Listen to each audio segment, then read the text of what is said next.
Have you ever looked at your life and wondered, whose dream am I living?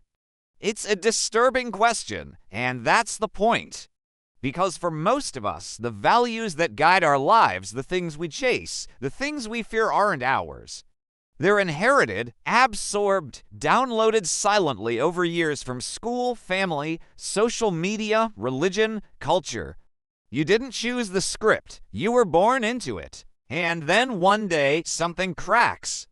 Maybe it's burnout, maybe it's a failed relationship. Or maybe just that subtle, knowing sense that you're performing a role that doesn't fit. That's the moment Nietzsche was speaking to. When he declared, God is dead, he wasn't celebrating chaos. He was exposing the vacuum. He was asking, now that the old values are crumbling, what will you create in their place? Because make no mistake, something always fills the void. If you don't write your values consciously, the world will write them for you. This is not a video about rebellion for the sake of ego. This is about existential authorship. This is about becoming the kind of person who no longer needs a script. Let's be clear, Nietzsche wasn't some academic in an ivory tower. He was a man walking through storms of inner chaos, dismantling every illusion he had inherited from religion to morality to meaning itself. Not out of cynicism, but out of necessity. He believed that the human being, stripped of all comforting lies, could become something new. And he gave us the most dangerous gift of all, the freedom to define ourselves. But freedom without direction is just another prison. That's where the Stoics enter, not to tame Nietzsche, but to ground him. Marcus Aurelius, Epictetus, Seneca, they didn't care about ideology, they cared about control, self-control. They asked, can you hold your center in chaos? Can you act with intention, regardless of the storm? If Nietzsche shattered the ceiling, the Stoics built the floor. Together, they offer something radical, a way to create your own values that are both visionary and unshakable. Not borrowed, not trendy, not inherited, yours. So the question is no longer, what do I believe? It's, what have I never questioned? And more urgently, what would I dare to become if I built my values from zero? This is not theory. This is fire. This is what happens when you stop living as a reflection and start living as a source. The rest of this journey will give you the tools to do just that. But don't expect comfort. Expect clarity. Expect confrontation. Because the moment you question the script, you begin to burn it, and that's where freedom lives. Let's begin with a truth most people avoid. You are already living by a set of values. Right now, you just might not know whose they are. And that's exactly the problem Nietzsche came to expose. Friedrich Nietzsche wasn't trying to comfort you. He wasn't a guru. He was a detonator. He looked at the world, the churches, the institutions, the morality dressed in tradition, and saw something terrifying. Most people mistake obedience for virtue. He didn't whisper it. He held it. God is dead, not as a celebration, as a diagnosis, a rupture, a declaration that the old foundations had rotted and the scaffolding of meaning that people clung to was hollow. But here's the part everyone forgets. Nietzsche didn't leave us in the rubble. He pointed to what could rise from it. He gave us a challenge so raw, so dangerous. Most people run from it their entire lives. Create your own values. Not from comfort, not from imitation, from will. The will to say, I no longer accept the values handed to me like a leash. The will to say, I will be the cause of my own meaning. The will to say, I don't need permission to become something new. This is what he called the Bermensch, the overman, not a superhero, not a tyrant, a human being who dares to live without crutches. One who sculpts themselves like a work of art, not out of arrogance, but out of necessity. But let's be honest, Nietzsche's vision, as intoxicating as it is, can be a trap. Because without direction, the will to power turns into chaos. You become a slave to your impulses, not your principles. That's why Nietzsche must be paired with something he himself couldn't offer, structure. And that's where the Stoics come in, not to weaken his message, but to make it endure. Marcus Aurelius didn't talk about the will to power. He lived it quietly, relentlessly. Imagine this: the Emperor of Rome, writing to himself by candlelight after long days of war and politics, not about conquest, but about humility, justice, self-restraint. He wasn't trying to be liked. He was trying to be aligned. Epictetus, born a slave, taught that freedom begins the moment you recognize what you can control and drop everything else. Seneca, a political insider in the brutal court of Nero, preached detachment from status and pleasure not because they were evil, but because they were unstable. The Stoics didn't offer slogans. They offered tools, precision, discipline. Where Nietzsche demands reinvention, the Stoics demand accountability. Together, they create a philosophical alloy molten fire forged into usable metal. You get the freedom to define yourself, but you also get the responsibility to live it. Let's get more precise. Nietzsche forces you to ask, what values do I want to live by if I abandon the ones I inherited? And the Stoics ask, can those values survive pressure? It's easy to say you value courage until your job's on the line. It's easy to say you value honesty until you're asked to admit you were wrong. It's easy to say you want freedom until it means disappointing everyone who expected you to stay the same. That's where the friction happens, where theory is tested, where borrowed values crack and chosen values are forged. Nietzsche is the spark. The Stoics are the whetstone. One without the other leads to collapse. But together, you get something unshakable. Still, most people never get this far. Why? Because confronting your values is like staring into a mirror with no filter. You see the compromises, the copied ambitions, the fears dressed up as goals. It's easier to stay distracted, to chase applause, to do what's safe. But you're here because something inside you refused that. Because you know deep down what Nietzsche knew. If you don't create your own values, you will live as a reaction, not a cause. A reflection, not a source. And that is the beginning of inner death. So what now? Now we go deeper, because philosophy without application is just decoration. We've torn down the scaffolding. You've seen the fire. You've felt the gravity. Next we get surgical. You'll learn how your psychology has been shaped by values you never chose, and how to reclaim that territory decisively. This is the part where change stops being an idea and becomes an act of will. Let's cut deeper now. Why do most people live small lives? Not because they're lazy, not because they lack intelligence, but because they've been trained subtly, daily, ruthlessly to desire the wrong things, and that training starts early. You are born into a world that whispers before you can speak. Be good. Fit in. Don't make others uncomfortable. Here's what success looks like. Here's who you're allowed to become. These messages don't arrive as commands. They arrive as rewards. Smiles when you behave. Praise when you conform, punishment when you don't. That's not parenting. That's programming, and it gets more sophisticated with time. School teaches you to memorize, not to question. Social media teaches you to perform, not to reflect. Corporate life teaches you to compete, not to connect. By the time you hit your 20s, your neural wiring is a fortress built on the scaffolding of other people's values. You're not living, you're running a script. And if you've ever felt that ache, the silent question, why does none of this feel like mine? That's the part of you that hasn't been domesticated yet. That's the part Nietzsche was talking to. Let's bring in psychology now, not as theory, but as a scalpel.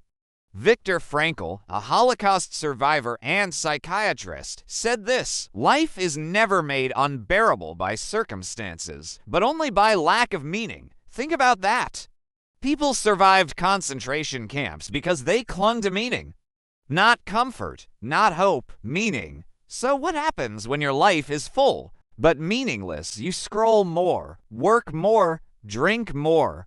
You chase stimulation, not direction, because your brain is built for patterns, and when it doesn't have a why, it fills the void with whatever's loudest. That's why algorithms are so dangerous. They don't just steal your attention, they replace your compass. Suddenly you value likes, follows, attention, aesthetic, status, and deep down, you know it's hollow, but you can't stop. Because your values aren't anchored, they're reactive. This is what Nietzsche meant by slave morality, not in the political sense, in the psychological sense. When you let others define your worth, your goals, your identity, you become a psychological slave, even if you look successful. Let's make this brutal but clear. You can build a career on borrowed values. You can fall in love, get married, raise children all while asleep. You can be admired, wealthy, impressive, and still never have lived a single day that was yours. That's the crisis, but here's the escape. You can rewire the machine. Neuroplasticity proves it. Your brain isn't static. It adapts. But it adapts to what you consistently choose. And that's the battlefield. The question is, will you choose values? Or will you keep absorbing them? Let's make this visceral. Imagine two lives. Life 1. You do everything right. Degree, job, marriage, respect. But every night, there's a quiet suffocation. You're admired for a mask you've worn so long, you've forgotten who you are beneath it. Life 2. You lose people. You disappoint expectations. You walk away from comfort. But each morning you wake up and your spine straightens. Because the life you're living is yours, and that weight on your chest. It's not anxiety, it's responsibility. Which would you rather die with? Because whether you realize it or not, you're answering that question right now in how you spend your time, your energy, your attention. That's not philosophy, that's reality. Let me tell you about Daniel, lawyer, Ivy League, made partner early, Rolex, reputation. And yet, 2 years ago, he started waking up in cold sweats. Not because he was failing, but because he was succeeding in a life he never chose. He went on a silent retreat, not spiritual, just silence. No screens, no mirrors, no feedback, just himself. He journaled for 14 hours straight on the third day. What came out wasn't a breakdown. It was the first original voice he'd heard in years. 3 months later, he quit, not out of rebellion but precision. He started a legal nonprofit helping wrongfully convicted inmates. Pay cut, huge. Reputation, mixed. Alignment, uncheckable. That's not quitting, that's reprogramming. That's what Nietzsche meant by becoming who you are. And that's what psychology confirms. When your values match your identity, your nervous system stabilizes. Your focus sharpens. Your anxiety drops because the war inside you finally ends. So here's the question no one can answer for you. Are you ready to stop renting your identity because the price of ownership is high? You will disappoint people. You will outgrow people. You will have to walk into rooms where you no longer play the role they expect. But the reward, you become sovereign, no longer a puppet, no longer a reflection, no longer just potential. You become real, and that's rare. Most people die as projections of what others needed them to be. You're here, you're listening, you're already different. Next, we get practical, the tools, the techniques, the habits. Because it's not enough to understand the problem. You have to live the answer. You've confronted the lie. You've felt the fracture. Now you build. But let's make something clear from the start. Creating your own values isn't a self-help exercise. It's not about feeling better. It's about becoming undeniable to yourself. Most people want change like they want muscle without pain. But values aren't chosen in a vacuum. They're forged in tension, in resistance, in the daily decision to stop being automatic. So here's what you do. 5 tools, no fluff, no theory, just action. You can start them today, but once you do, the old life, the scripted life, starts to rot.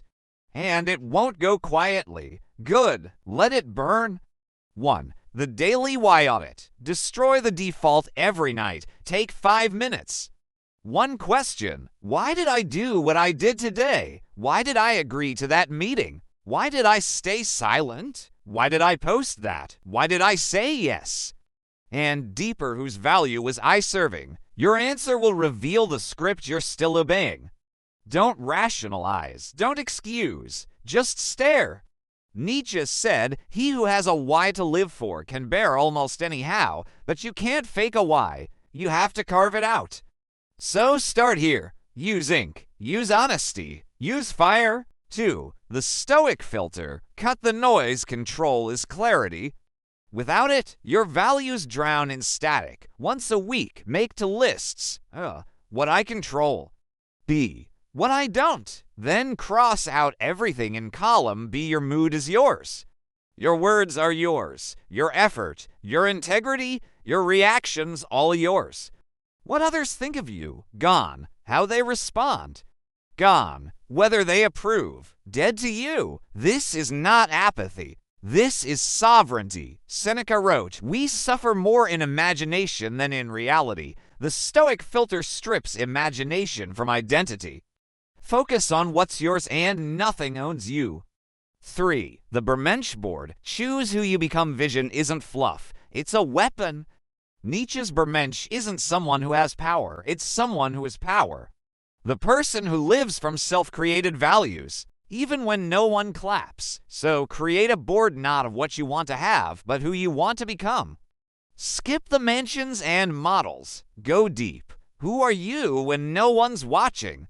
What code would you follow even in exile? What single word will you live by, even when it costs you?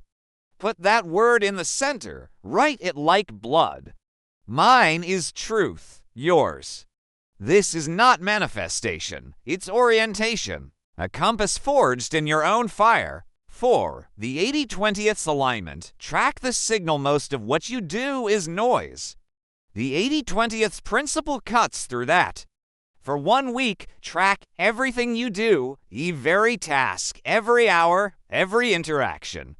At the end, ask, what 20% of actions gave me 80% of my energy, clarity, power? Which 20% drained me the most? Now look at your current values. If they're not reflected in the 20% that lights you up, you're not living by values. You're living by expectations. Cut the dead weight. Double down on alignment. Because here's the truth. Energy reveals what matters. And if you're constantly depleted, you're serving a system that's not yours. Break it. 5. The daily courage checkpoint. Face the threshold every day. There's a moment. A moment when you feel the pull to betray yourself, to stay quiet, to nod along, to shrink. That's the checkpoint. Ask, did I choose courage today or comfort? If the answer is comfort, don't lie to yourself. Don't justify, just decide that tomorrow the line will move. It might be small, saying no, speaking up, walking away. But every act of courage is a vote for the person you're becoming. Nietzsche said, "The snake that cannot shed its skin must perish." Courage is the shedding.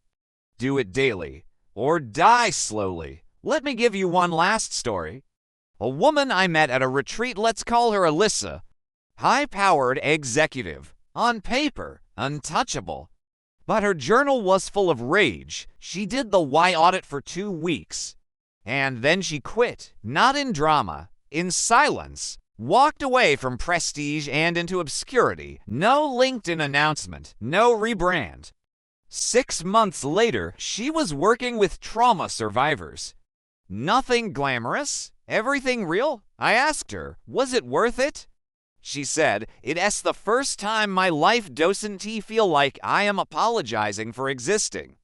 That's the point, not to win, not to impress, but to live a life that feels like yours. So here they are. Why audit? Burn the script. Stoic filter, own what's yours. Bermensch board, become who you see. 80/20th alignment. Track what matters. Courage checkpoint. Cross the line. Start with 1. Not tomorrow, now, not because you're broken, but because the part of you that's awake is tired of waiting. And now we return to the place we began, only this time you're different. Not because you've learned new information, but because something ancient in you has been reawakened, the part that never agreed to the roles, the scripts, the false stability. You've been told your whole life to fit in, to compromise, to be realistic. But what if the truth is more dangerous and more freeing? What if there's no standard to live up to except the one you create? That's what Nietzsche meant by becoming who you are, not as a slogan, as a sentence. You don't discover who you are, you decide. The Stoics remind us that decision must be tested, not once, but constantly, because a value that collapses under pressure was never yours to begin with. So now you know, you don't need permission, you don't need validation, you don't even need clarity. You need commitment to one word, one standard, one inner code that you refuse to betray no matter who walks away, no matter what you lose. Because once you have that, you stop negotiating with life. You stop living in reaction. You start moving like a force. Not flashy, not loud, but undeniable. So here's your challenge. Pick one tool, just one. Start today. Commit for 30 days. No excuses, no resets. Track what changes. Not in your job, or your body, or your image, but in your posture, your voice, your spine. That's how you'll know the values are real. They won't be decorations, they'll be decisions. And once you cross that line, you can never go back. You will lose things, yes, but you will gain something priceless, yourself. If this spoke to you, if it pierced instead of padded, share it. Not because I want reach, but because we need fewer echoes and more origins. And if you're ready to go further, write it down. One word, one sentence, one truth you refuse to betray. That's the beginning, because in the end, there are only two kinds of people: those who live by borrowed values, and those who become the standard. You choose. Now go live it.